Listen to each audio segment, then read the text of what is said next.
manajemen pariwisata. Manajemen pariwisata adalah suatu bidang ilmu yang mempelajari tentang perencanaan, organisasi, dan pergerakan serta pengendalian yang dilakukan dalam suatu objek wisata. Tujuan dari keempat aksi tersebut adalah untuk mencapai tujuan atau sasaran yang sudah ditentukan melalui ketersediaan sumber daya manusia dan lainnya dalam bisnis pariwisata. Jadi kalau tadi Mas Prawira menjawab adalah untuk mengetahui apakah sumber daya manusia ini bisa dioptimalkan dalam bidang bisnis pariwisata? Jawabnya benar. Melalui manajemen pariwisata ini, harapan saya capaian mata kuliah ini adalah setidaknya kalian mengerti bagaimana manajemen itu berpengaruh terhadap bisnis pariwisata saat ini. Bisnis pariwisata itu bukan hanya tentang kalian pergi ke suatu tempat wisata, entah itu pantai, wisata alam, wisata buatan seperti wahana permainan, bukan cuma hal itu. Tetapi dalam dunia pariwisata itu ada meliputi banyak hal, seperti yang ditanyakan oleh Mas Rijeka tadi. Apakah di sini nanti akan dibahas tentang travel, tour and travel? Ya, karena tour and travel adalah salah satu hal yang mempengaruhi atau hal yang akan kita pelajari dalam bisnis pariwisata. Selain itu, kita juga akan mempelajari tentang akomodasi. Akomodasi pariwisata itu meliputi banyak hal, seperti akomodasi penginapan, akomodasi transportasi pariwisata, restoran, rumah makan, produk pariwisata, itu nantinya akan kita pelajari. Jadi, kenapa harus ada manajemen pariwisata? Mengapa pariwisata juga harus kita manage dengan baik? Karena seperti yang kita ketahui saat ini, dunia pariwisata di Indonesia itu juga menjadi salah satu penyumbang devisa negara yang paling banyak. Karena pada dasarnya manusia itu sudah dibekali dengan rasa keingintahuan yang tinggi. Saya yakin di antara kalian semuanya, apalagi yang masih muda-muda ini, ketika Sabtu, Minggu sudah penat dari pekerjaan, maunya pergi kemana? Traveling, Bu. Nongkrong. Warkop atau kafe-kafe itu juga bisa menjadi bagian dari bisnis pariwisata saat ini. Jadi kalau kalian benar-benar mempelajari manajemen pariwisata ini nantinya secara serius, tidak menutup kemungkinan ketika kalian nanti lulus menjadi seorang sarjana manajemen, kalian pun bisa memiliki sedikit bekal untuk terjun ke dunia pariwisata. Entah hanya mengembangkan bisnis akomodasinya atau menjadi seorang yang bergerak dalam industri pariwisata. Manajemen pariwisata ini nantinya harapannya bisa menjadi sedikit bekal untuk kalian ke depannya.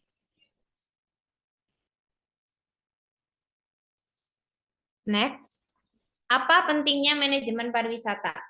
Pariwisata mencakup banyak hal, melibatkan banyak pihak, maka dibutuhkan strategi tertentu dalam perencanaan kegiatan pariwisata sehingga dapat berlangsung dengan baik. Jadi, seperti yang saya sampaikan sebelumnya, mengapa penting untuk mempelajari manajemen pariwisata? Karena pariwisata itu bukan hanya soal pantai, bukan hanya soal tempat wisata, tetapi ada banyak hal, ada banyak pihak, ada beberapa stakeholder yang menjadi bagian dari bisnis pariwisata itu sendiri. Makanya perlu dipelajari atau disisipkan ilmu manajemen untuk mengelola secara baik. Nah, di bagian yang terakhir ini, kalau kalian bertanya-tanya, di manajemen pariwisata nanti apa saja Bu yang akan kita pelajari selama 1 semester? Secara garis besarnya kita akan mempelajari hal ini. 1, perencanaan objek wisata. Jadi suatu tempat wisata atau daerah tujuan wisata itu tidak tiba-tiba ada, kecuali wisata yang tiba-tiba ada atau memang sudah ada disebut dengan wisata wisata masa lalu. Wisata apa, Jenny? Wisata alam.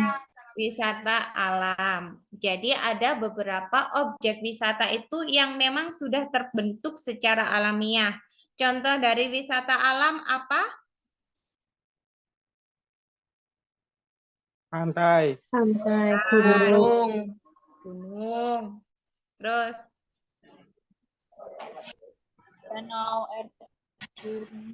danau, air terjun. Nah, untuk beberapa objek wisata yang sebelumnya tidak terbentuk secara alamiah, kita perlu membuat perencanaan. Karena kita tidak mungkin langsung menempatkan suatu objek wisata tanpa dilakukan perencanaan terlebih dahulu. Apa tujuan dilakukan perencanaan objek wisata?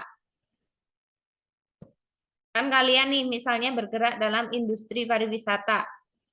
Ambil saja contohnya kalian bergerak di bidang akomodasinya, seperti perhotelan. Kenapa harus direncanakan terlebih dahulu?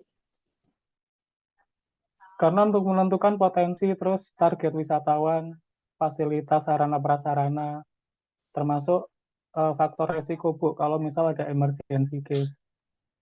Benar. Jadi, salah satu alasan kenapa kita harus membuat perencanaan tentang objek wisata yang tidak terbentuk secara alamiah adalah salah satunya adalah untuk mengetahui potensi dari bisnis pariwisata yang akan kita dirikan.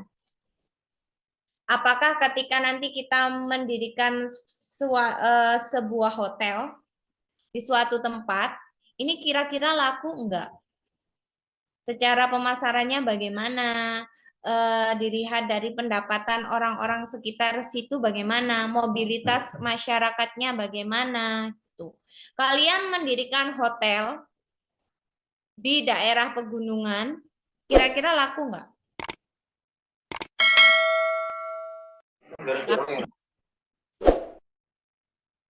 Laku nggak? Kalau laku pasti laku, tetapi lakunya mungkin akan musiman ketika musim liburan mungkin. Padahal kan hotel itu penginapan itu tidak harus rame di musim liburan aja kan harapannya. Nah, dari situlah kenapa kita harus membuat perencanaan objek wisata. Jadi ketika kalian nantinya ingin terjun ke dunia bisnis pariwisata, atau bisnis-bisnis yang berhubungan dengan pariwisata harus mempelajari perencanaan objek pariwisata secara baik agar nantinya prospek dari bisnis kalian di masa yang akan datang itu bisa berkembang dengan baik. Next, yang akan kita pelajari dalam manajemen pariwisata adalah teknologi pembangunan pariwisata. Saat ini sedang gencar-gencarnya dibangun sarana dan prasarana menuju ke objek wisata. Kalau zaman dulu kita mau ke pantai, contohnya pantai di Malang ya. Ini yang saya tahu perkembangannya yang di Malang. Dulu ketika kita mau pergi ke pantai, anggap saja pantai yang ada di Malang, kalian sudah pernah ke pantai yang ada di Malang? Belum sama sekali. Sudah, Bu. Sudah Belum banyak. sama sekali. Yang sudah siapa? Fandi, kamu pernah main kemana, Fandi? Kemana-mana, Bu. Ya, pantai di Malang kemana? Pantai Tiga Warna. Terus, Sendiri. terus. Cuma sebenarnya pantainya itu jadi satu, cuman tempatnya yang beda-beda itu, Bu. View-nya beda. Kambang. Balai Kambang, Bu, dekat rumah. Kambang. Soal Cina, Bu. Kamu dekat Balai Kambang. Kenjeran pernah. Oh, rumahmu mana? Bantur. Siapa, Bu? Bantur. Raja Ampat, Bu. Di mana? Apa? Fandi? Pantai apa, Di Fandi? Raja Ampat. Raja Ampat. Iku gak anak di Malang. Iya, adanya di ini, Bu. Yang saya bilang tuh yang di Malang. Kalau kalian pernah ke pantai di Malang, itu dulu pembangunan jalan menuju ke tempat wisatanya itu tidak teratur sama sekali. Kalian boleh tanya Sri Wahyuni. Dulu jalannya itu berlubang, banyak bebatuan, tetapi seiring berjalannya waktu, pemerintah itu mulai meningkatkan dan memanfaatkan teknologi untuk membangun beberapa sarana dan prasarana menuju objek pariwisata. Nah, pada manajemen pariwisata ini kita akan mempelajari tentang itu, mempelajari tentang secara teknis bagaimana, secara perhitungan sarana dan prasarana dalam membangun objek pariwisata itu seperti apa, kita akan mempelajari hal itu. Yang ketiga yang akan kita pelajari dalam mata kuliah manajemen pariwisata adalah perilaku wisatawan. Perilaku wisatawan ini nanti hubungannya karena manajemen pariwisata yang dibahas, yang akan kita bahas ini nanti menitik beratkan pada bisnis pariwisatanya. Jadi perilaku wisatawan di sini nantinya ujungnya adalah pada kepuasan dan loyalitas wisatawan. Tuh. Jadi nanti kita akan mempelajari perilaku-perilaku yang ditunjukkan oleh wisatawan sehingga sebagai seseorang yang bergerak di bisnis pariwisata nantinya kita bisa memperhitungkan atau kita bisa mempertahankan atau melakukan hal-hal yang sekiranya bisa mencapai kepuasan dan loyalitas wisatawan. Yang keempat, yang nggak ketinggalan yaitu promosi pariwisata. Jadi nanti kalian di tengah-tengah mata kuliah manajemen pariwisata akan dapat tugas untuk promosi tempat wisata atau promosi pariwisata. Yang harus kalian presentasikan di depan kelas. Karena melalui Zoom ya berarti nanti dipresentasikan di Zoom. Ntar ada yang komplain, Bu, kita kan nggak offline kok di depan kelas. Yang kan kalian presentasikan. Sama seperti kakak-kakak tingkat kalian yang kemarin mengikuti mata kuliah manajemen pariwisata, mereka juga mendapat tugas promosi pariwisata. Nanti dari tugas yang kalian buat, yang paling bagus diupload di media sosial. Hitung-hitung kalian membantu untuk mempromosikan suatu tempat wisata.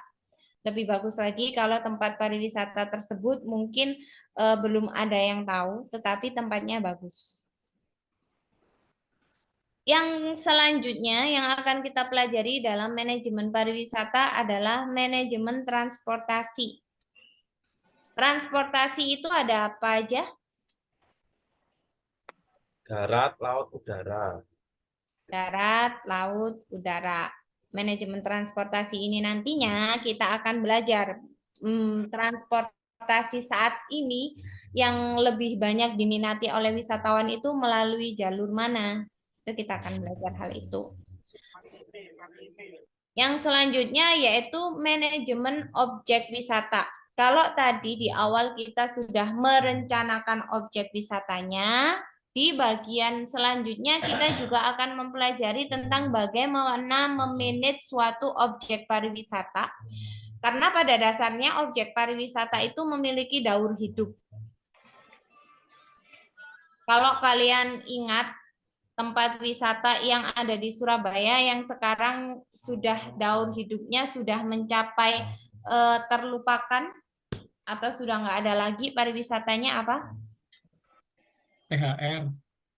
THR. THR itu Surabaya Karnival juga, Bu. Surabaya Karnival itu daur hidupnya kayaknya nggak sampai mencapai ini ya, nggak lama ya. Nggak lama, Bu. Jadi habis rame-rame terus langsung sepi sekali, terus langsung udah deh buyar. Kalau THR itu kan masih daur hidupnya masih lumayan ini, masih lumayan lama. Dulu kalau kita di Surabaya bis-bis umum itu kan pasti THR, Bonbin. Sekarang sudah hampir sama sekali tidak terjamah. Tetapi berita baiknya katanya akhir tahun ini mau dihidupkan lagi ya THR ya. Benar, mau dihidupkan lagi. Nah, Semoga dengan hidupnya THR ini kembali, manajemen objek pariwisatanya sudah lebih bagus, sehingga nanti harapannya nggak sampai kayak kemarin lagi daur hidupnya, terlupakan dan hanya menjadi kenangan. Terus ada beberapa tempat pariwisata yang memang tidak bisa bertahan lama karena secara manajemen objek pariwisatanya mungkin tidak bisa terlaksana dengan baik atau tidak bisa tertata dengan baik. Manajemen objek pariwisata yang tidak tertata dengan baik itu bukan hanya karena faktor-faktor seperti pemimpin bagian manajerialnya, tetapi juga ada beberapa faktor yang lain mungkin dari segi pemilihan lokasi, dari segi tingkat keramaian pengunjung. Nah, melalui manajemen objek pariwisata, harapannya nanti kita bisa sedikit belajar bagaimana caranya memahami daur hidup suatu objek pariwisata, sehingga nantinya kalau kita memang bekerja atau bergerak dalam industri pariwisata, kita bisa terus bertahan lama. Dan yang terakhir yang kita pelajari dari manajemen pariwisata tentunya entrepreneurship. Atau Wirausaha. wirausaha. Kalau kita bicara tentang wirausaha dihubungkan dengan pariwisata, salah satu contoh wirausaha di bidang pariwisata itu apa? UMKM. UMKM pariwisata contohnya?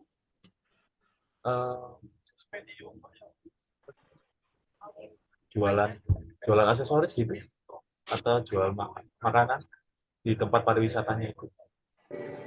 Baju, makanan, aksesoris, penginapan. Aksesoris, oleh-oleh. Kalau makanan itu kan banyak ya, tapi biasanya lebih dipusatkan kepada makanan khasnya.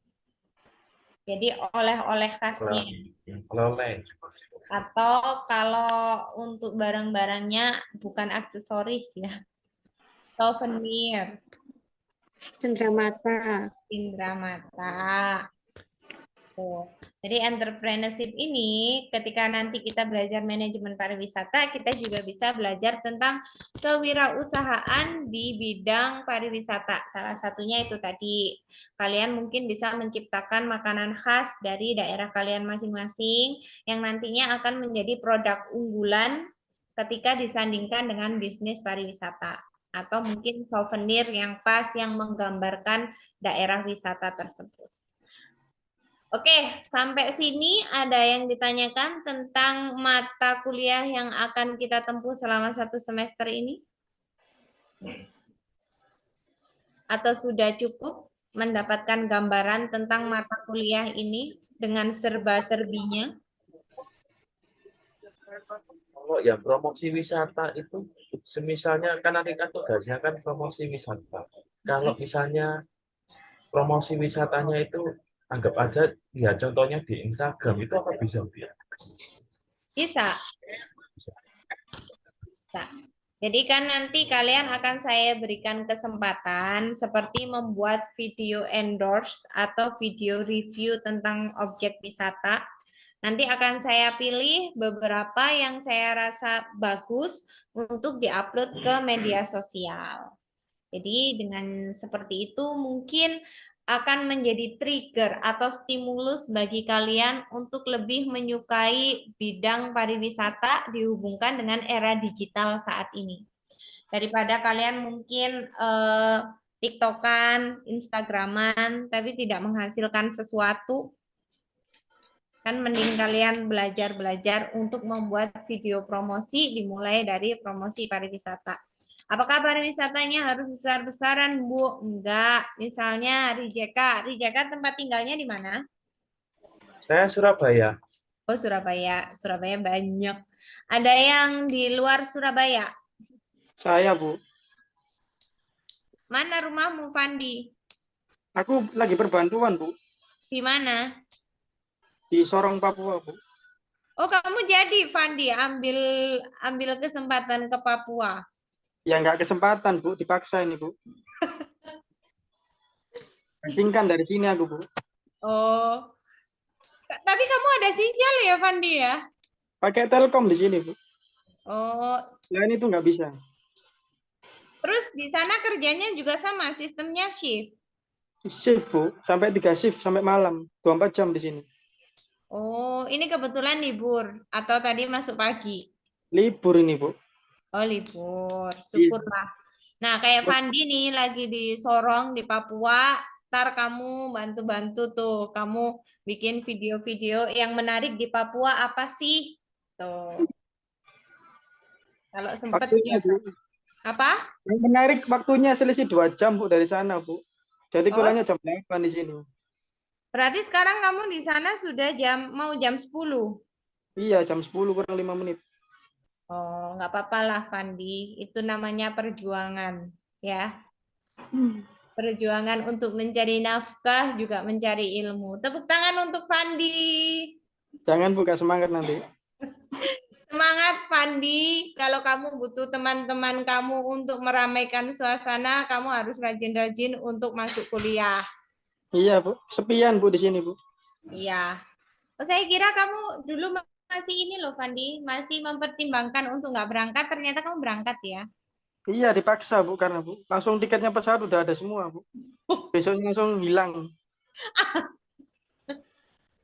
Tidak ada kesempatan untuk menolak kamu ya. Iya, Bu. Menolak ya resign, Bu. Oke, yang lain yang lebih jauh dari Fandi ada nggak? Fandi udah paling ujung timur nih. Ada lagi? Yang rumahnya di luar Surabaya. Mas Prawira rumahnya di mana? Sidoarjo, Bu. Oh, Sidoarjo sama saya. Nggak ada lagi nih? Atau asalnya dari mana gitu? Kan ada beberapa tempat wisata itu yang hanya diketahui oleh masyarakat lokal aja. Itu justru bisa jadi kesempatan kalian untuk membantu mengembangkan desa wisata kalian. Jadi nanti tugasnya promosi pariwisata itu. Kalau pariwisata yang udah terkenal mah kan orang-orang juga udah pada tahu. Ada lagi yang ditanyakan selain promosi pariwisata tentang tugas kita ke depan? Terkait kontrak kuliah, terkait mata kuliah, terkait ketika, kok kalian nggak tanya ya? Kan kehadiran tuh 10%, terus kalian tuh kerja semua. Boleh nggak Bu, kalau saya nggak masuk gitu, apakah ada batasan untuk nggak masuk selama 1 semester? Nggak tanya ya? Aman sama Bu Nur. Oh, kangen sama saya. Berarti Iya, semuanya masih aman, Bu, nanti, sama-sama. berarti semuanya harus masuk ya. Iya. Aku yakin, Bu, sama-samain, Bu. Aku nggak yakin sampai kamu, Fandi. Kita beda keyakinan ya, Fandi. Kamu yakin, saya nggak yakin. Ada lagi yang ditanyakan soal manajemen pariwisata? Kalau dibanding dengan mata kuliah yang lain, manajemen pariwisata ini jatuhnya lebih ringan. Karena apa? Karena pada dasarnya manajemen pariwisata ini nanti kita hanya akan membahas soal traveling, soal liburan, soal bagaimana mengelola tempat wisata yang baik, itu aja. Soal promosi, ya kan? Kalau yang lain kan ada hitung-hitungan, ada hafalan, atau ada di sini yang sebenarnya passion-nya itu adalah di bidang pariwisata. Ada? Yang sebenarnya cita-citanya itu pengen kerja jadi tour guide gitu. Mbak Siti kayaknya itu. Siti siapa? Itu Mbak Siti Nur itu, Bu. Enggak, Iya, Bu. Kayaknya yang lebih pantas jadi tour guide tuh Ayu deh ya. Iya Bu, benar. Tapi saya nggak bisa bahasa Inggris, Bu. Nanti sulit kalau ketemu orang-orang turis itu. Ya nggak apa-apa. Berarti kamu khusus untuk turis-turis domestik aja. Nah, itu nanti kita akan mempelajari tentang turis asing, tentang turis domestik. Jadi macam-macam wisatawan nanti kita akan pelajari di manajemen pariwisata ini. Jenis-jenis pariwisata juga akan kita pelajari, wisata okupasional, seperti wisata-wisata keagamaan, jenis-jenisnya nanti akan kita pelajari. Lumayan sedikit menarik, tetapi juga mendapatkan beberapa ilmu. Tetap disisipkan manajemen, karena nantinya kalian kan menjadi seorang sarjana manajemen. Jadi manajemen apapun harus bisa dong. Ditempatkan dimanapun harus bisa dong. Kayak Fandi begitu, nggak ada pilihan, langsung dibelikan tiket, kan dia harus bisa, harus mau. Untung kemarin sempat belajar tentang evaluasi kinerja ya Fandi ya. Iya Bu, kalau nggak gitu nggak bisa ngitung Bu, dapat berapa ini. Lumayan lah. Aduh, Fandi. Yang lain, yang dari semester 4D, ada yang ditanyakan? Ini yang dari semester 4D jadi ini ya, jadi pasif ya. Nur Faridatul, Isnawati, kenapa semuanya off cam?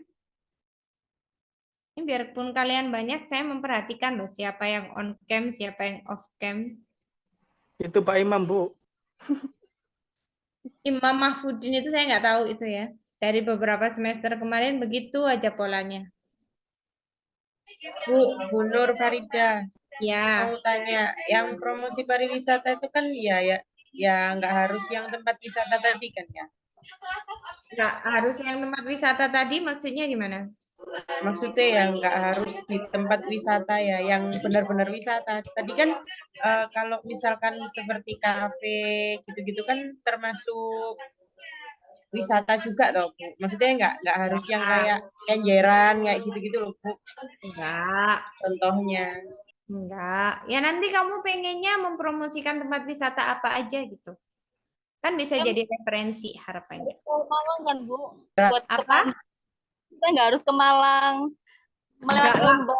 Gitu ya nanti aku berangkat ke Bromo loh ini nanti Bu. Terserah kalian mau wisata, kalian merasa belakang rumah kalian tuh menarik untuk dijadikan objek wisata, ya promoin, nggak apa-apa. Fandi ngerasa keluar itu melihat tanah Papua dengan perkebunannya itu menarik, promosiin juga nggak apa-apa. Harus kemana-mana. Pariwisata Wali Songo itu termasuk tak Bu? Termasuk, tapi yo masuk kon katanya nggak konten. Yang Wali Songo. Oh gitu. Kan ini Gak apa-apa Bu, banyak biasanya Bu. iya dah, Iya. boleh. Iya, boleh. Cuma Oh. ya nggak yang itu loh Bu, biasanya kayak dubbing gitu loh suaranya. Cuma kita Oh, iya. jalan-jalan aja gitu loh. Ya nanti dibuat seperti itu memang videonya.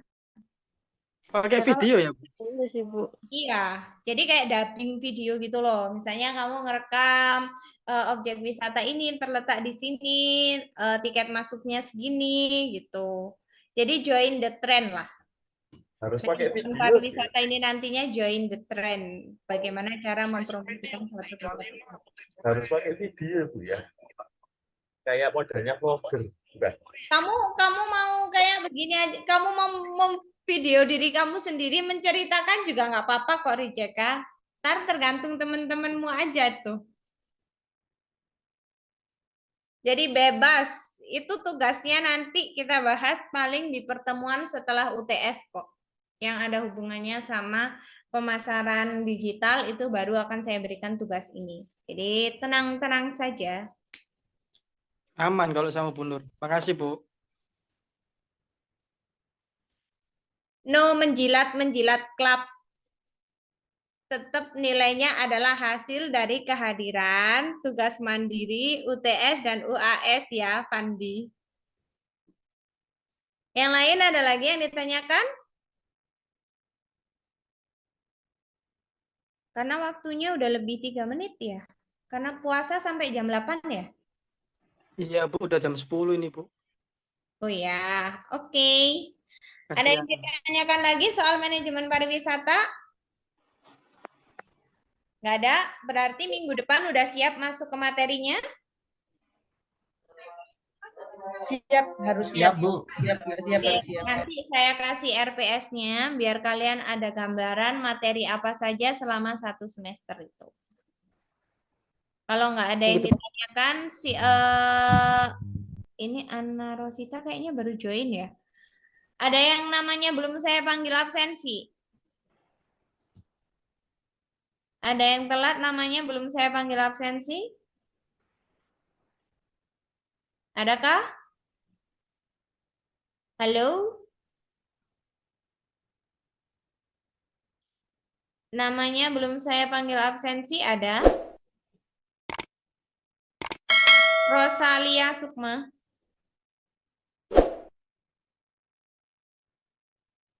Iya, Bu. Nah, kamu ketua kelasnya yang semester 4D ya? Iya. Nanti tolong disampaikan ke teman-temannya untuk lebih aktif lagi ya. Kalau misalnya Baik, Bu. memang belum absen, belum merasa belum saya panggil absen, tolong bilang. Jadi biar nanti absennya tetap masuk. Baik, Bu. Oke. Jadi biar nantinya nggak ada komplain di kemudian hari, Bu, saya rajin masuk, tapi kok nilainya nggak bagus, gitu ya. Untuk yang di JK juga begitu ya. Nanti teman-temannya yang baru masuk, yang belum absen, kalau merasa di kelas saya mungkin kelewatan manggil, karena kan jumlahnya sekarang lebih banyak, kelewatan manggil nanti dikoordinasi ya. Oke, kalau nggak ada silakan on cam, saya mau ambil absensi bentar. 1, 2, 3. Terima kasih atas waktunya malam hari ini. Semoga apa yang kita pelajari bisa bermanfaat untuk kita semua. Sekali lagi, semoga di pertemuan ke depan yang sudah mulai masuk materi, kalian bisa lebih aktif lagi di kelas, sehingga ketika nanti nilai UTS dan UAS kalian mungkin tidak mencukupi untuk saya meluluskan kalian, saya masih bisa melihat tingkat kehadiran kalian, tingkat tugas yang kalian kerjakan. Oke? Sekali lagi terima kasih atas waktunya. Selamat melanjutkan ke materi berikutnya. Assalamualaikum warahmatullahi wabarakatuh. Waalaikumsalam. Terima kasih, Bu. Terima kasih, Bu. Hmm.